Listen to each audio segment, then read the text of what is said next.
오영훈 지사의 백통신원 리조트 접대 의혹에 대해 제주도가 청탁금지법 위반이 아니라며 경찰 수사와 다른 결론을 내렸습니다. 구매 영수 증에서 재료비만 골라내 음식값을 낮췄는데 궁색한 끼워 맞추기라는 비판이 나왔습니다. 박주연 기자가 보도합니다. 지난해 5월 백통신원 리조트를 방문한 오영훈 지사 일행. 리조트 객실에서 중국식 샤브샤브인 훠거를 대접받고 법인카드로 33만 원을 결제했습니다. 시민단체 고발로 8개월 동안 수사를 벌인 경찰은 직무 관련해 금품을 받았다며 청탁금지법 위반 소지가 있다고 결론 내렸습니다. 청탁금지법 제8조 2항은 직무 관련 금품을 일체 받아서는 안 되는데 40만 9,077원어치의 음식을 제공받았다는 겁니다. 제주도가 33만 원을 결제했더라도 오 지사 개인 돈이 아닌 제주도 예산이었기 때문에 위법성이 그대로 남아있다며 과태료 부과 대상자라고 제주도에 통보했습니다. 그런데 제주도는 경찰 수사 결과를 한 달 만에 뒤집었습니다. 제주도는 다시 조사해 경찰이 음식 재료비로 판단한 40만 9,077원짜리 구매 영수증에서 훠거의 재료비만 출연해 28만 4천 원으로 산정했습니다. 식사 후에 재료비보다 많은 33만 원을 결제했기 때문에 금품을 받은 게 없다는 설명입니다. 또 33만 원은 예산 편성 지침에 따라 지출돼 경찰 수사와 달리 문제가 없다고 밝혔습니다. 하지만 시민단체는 음식값에 재료비만 들어가는 게 아니라 조리비와 객실 사용료 등까지 포함해야 한다며 재료까지 찾아내 금액을 낮춘 건 궁색한 끼워 맞추기라고 비판했습니다.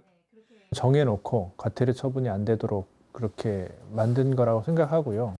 근데 일반 공무원이 했다면, 그런 일을 벌였다면 청렴 담당관실에서 일했을까?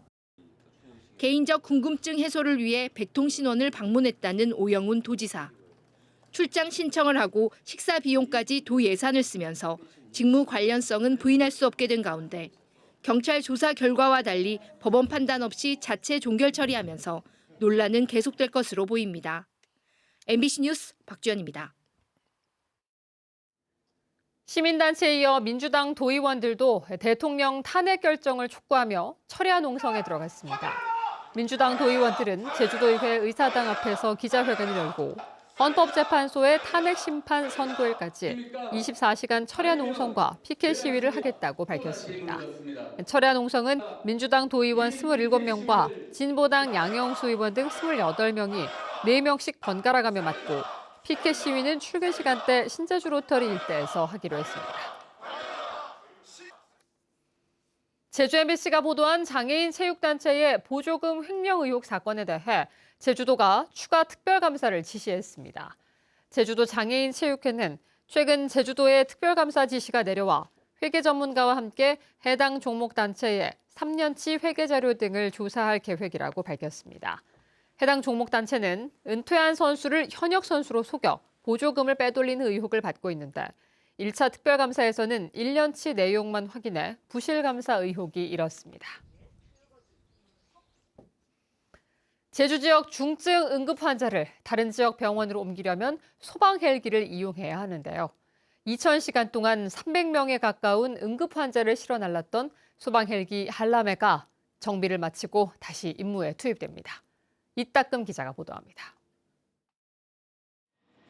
제주공항을 향해 날아오는 헬기. 경남 사천에서 3개월 동안 정밀 안전정비를 마치고 돌아오는 소방 헬기 한라메입니다. 경납고에 도착하자 응급 치료 장비를 설치하고 다시 출동 준비를 합니다. 지난 2019년 6월 운행을 시작한 소방 헬기 한라메는 지금까지 389회 재난 현장에 출동해 295명의 응급 환자를 이송했습니다. 한라산이나 추자도 등 산이나 섬 지역 환자를 구조해 시내 병원으로 이송하는가 하면 잠깐만요. 헬기 오려면 한 2, 3분 남았으니까 천천히 갈게요. 지난해 화북 공업단지 화재와 2022년 한림항 선박 화재 등 대규모 화재 현장에도 투입돼 불을 껐습니다. 제주에서 운항 중인 헬기는 경찰과 해경, 산림청 헬기 등 모두 6대. 하지만 24시간 운행하며 중증 응급 환자를 도외 병원으로 이송할 수 있는 건 한라메가 유일합니다. 지난해 한라메가 하늘을 난 시간은 319시간. 전국 119 항공대 헬기의 평균 운항 시간보다 2배 가까이 많습니다. 제주는 수도권 병원까지 거리가 멀어 장거리 운행이 많다 보니 전국 소방 헬기 중 최단 기간인 6년 만에 비행 시간 2,000시간을 달성했습니다. 장시간 운행을 하다 보면 당연히 그 운항 시간이 많다 보니까 정비 일수도 많아집니다. 그래서 정비하는 동안은 그 할러메가 운항을 못하게 되니까 그런 아쉬움이 좀 있고. 정비 기간에는 대체할 헬기가 없어 다른 지역 소방 헬기를 빌려 출동해야 하는 상황. 장거리 운행이 많은 제주의 지리적 특성을 고려해 소방 헬기의 추가 도입 필요성도 제기되고 있습니다. MBC 뉴스 이따금입니다. 이마트 신제주점이 화재 경보에 허술하게 대응했다는 논란과 관련해 제주소방안전본부가 조사에 착수했습니다. 소방본부는 당시 화재 경보가 울렸는데도 사측이 계속 근무하라고 지시했다는 노조의 주장에 따라 직원들을 면담하고 CCTV를 열람해 사실관계를 확인하겠다고 밝혔습니다. 한편 CCTV와 수신기 로그 기록을 1차 확인한 결과 초동 대처에 특이사항은 없었고 비상문도 정상 작동했다고 밝혔는데 조사가 끝나면 결과를 공개할 예정입니다. 빈 건물 지하에서 고독사로 추정되는 시신이 발견됐습니다. 어제 저녁 8시쯤 제주시 1도 2동의 빈 건물 지하에서 50대 남성이 숨져 있는 것을 인근 주민이 발견해 신고했습니다. 숨진 남성에게서 외상 등 타살로 의심되는 흔적은 발견되지 않았는데 해당 건물은 호텔과 빌라 등으로 사용되다 3년 전부터 비어있는 상태였습니다. 경찰은 숨진 남성이 건물 안에서 혼자서 지내다 숨진 것으로 보고 시신을 부검해 사망 원인을 조사하기로 했습니다. 서귀포시 일주도로에서 발생한 승용차 정면 충돌 사고는 차량 한 대가 800m를 역주행하며 발생한 것으로 확인됐습니다. 서귀포 경찰서에 따르면 CCTV 등을 분석한 결과 30대 남성이 몰던 승용차가 창천초 앞 교차로에서부터 사고 지점까지 800m가량을 역주행했습니다. 경찰은 음주운전 가능성이 있을 것으로 보고 채취한 혈액을 국과수에 감정 의뢰했으며 운전자가 퇴원하는 대로 소환 조사를 벌일 예정입니다. 어제 오전 8시쯤 서귀포시 안덕면 일주도로에서 역주행으로 승용차끼리 정면 충돌해 운전자 2명이 크게 다쳤습니다.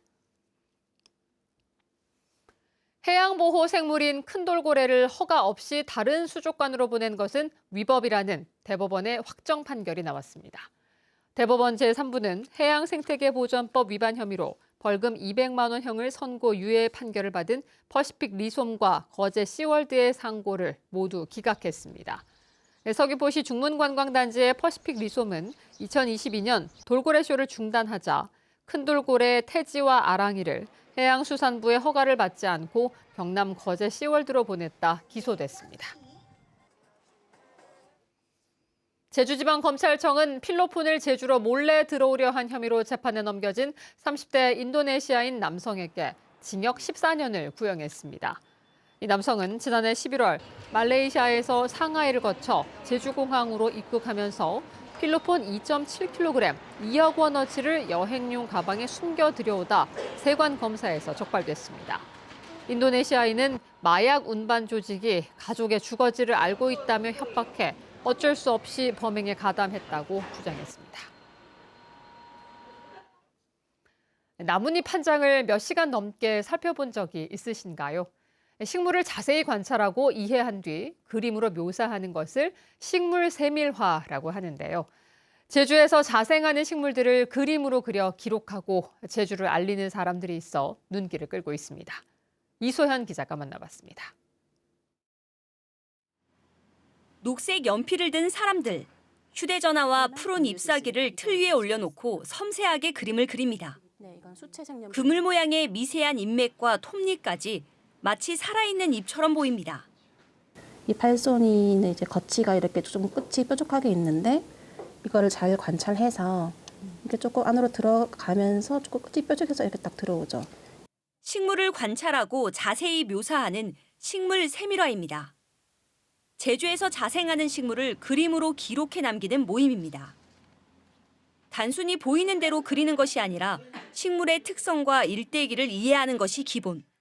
내가 공부한 굴거리 나무뿐만 아니라 다른 분들이 그린 나무들까지 보이기 시작하니까 제주도가 조금 더 친근하게 느껴지고 좀 더 익숙하게 나무들을 바라볼 수 있게 되는 그런 게 좋은 것 같아요. 모임 회원은 10명 남짓. 숲 해설가와 직장인, 주부 등 다양한 분야의 회원들이 활동하고 있습니다.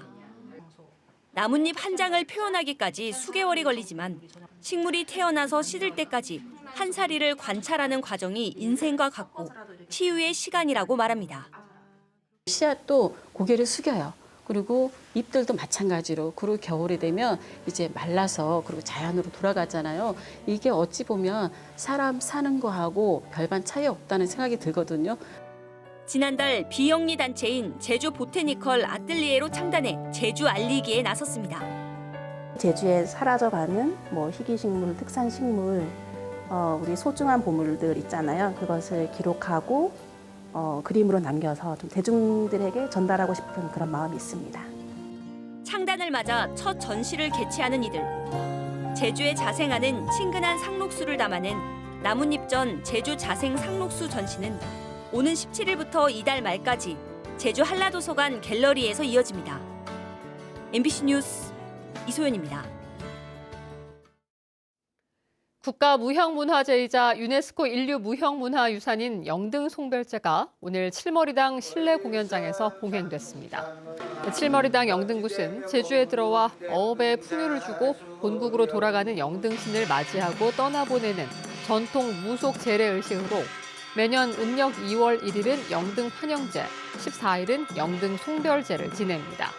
제주 칠머리당 영등굿은 제주 특유의 해녀신앙과 민속신앙을 전승하는 우리나라의 유일한 해녀굿으로 지난 2009년 유네스코 인류무형문화유산에 등재됐습니다. 제주를 배경으로 한 넷플릭스 시리즈 폭삭 소갈수다가 흥행하면서 제주도가 작품을 활용한 홍보에 나섰습니다. 제주도는 공식 유튜브 등을 통해 제주 명소가 배경으로 나오는 작품을 전광판과 버스 정류소 등 1,200곳에 송출하고 있습니다. 제주도와 제주콘텐츠진흥원은 폭삭 소갈수다 제작을 위해 지난 2022년 말부터 1년 2개월 동안 촬영 장소 섭외를 비롯해 장려금 5천만 원을 지원했습니다. 관광객들은 함덕과 협재해수욕장을 선호하고 도민들은 삼양해수욕장과 강정포구를 더 선호하는 것으로 조사됐습니다. 제주관광공사가 지난해 내비게이션 데이터를 분석한 결과 관광객에게 인기 있는 바다는 함덕해수욕장과 협재해수욕장이었고 오름은 금오름과 새별오름, 용눈이 오름이었습니다. 반면 제주 도민들은 접근성이 좋고 한적한 삼양해수욕장과 강정포구를 더 찾았고 오름은 큰 녹곰의 오름과 다랑쉬 오름처럼 조용하고 난이도 있는 곳을 선호했습니다. 제주 계란이 전국 최초 상생 브랜드 제품으로 출시됐습니다. 상생 브랜드는 대기업과 중소기업이 협력해 개발하는 상품으로 판매 수익의 일부를 지역 지원에 환원하는 동반 성장 모델입니다. 제주도와 동반성장위원회, 주식회사 대상 등이 협력해 만든 상생 브랜드 제주 계란은 제주 우수 제품 품질 인증을 받은 대상이 디자인과 유통을 맡아 전국에 공급합니다. 뉴스데스크 제주였습니다. 고맙습니다.